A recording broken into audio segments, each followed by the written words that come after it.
Hi guys! Welcome back to my YouTube channel. So for today's video guys, bali ito yung video na to ay matagal na din to.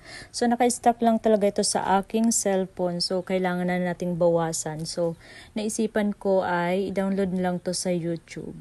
Para naman mabawasan na yung puno ng gallery ko. So anyway nga guys, pumunta kami ng Maynila. Ano ba? Nabubulol na tayo. Pumunta nga pala kami ng Manila, kasama ko si Bakla, si Anton. So, bali, first time niyang pumunta ng Manila. Yes! First time niya. So, sa edad niyang 20 years old, first time niya talagang pumunta ng Manila. So, gumala kami. Naisipan namin pumunta ng BGC para naman malibang siya at para makita niya kung ano ang nandoon ba sa Maynila. So, ayan nga guys, naglakad lang kami dyan ng kaunti. Tapos, siyempre, kumain din kami pagkagaling namin dyan sa Mayan.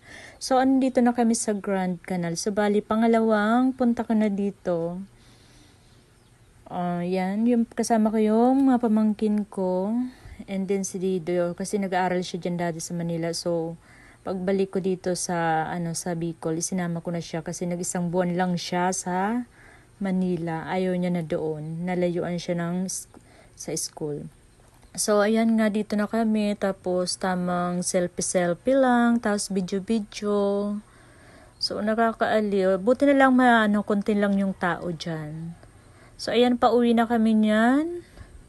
Nakakapagod pala mag-voice over.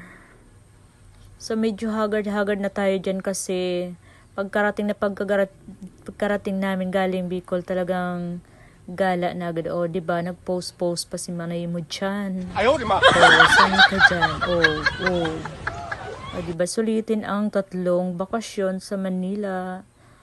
So, dito na lang ako guys. Hanggang dito lang ating video at nakakapagod pala mag-voice over.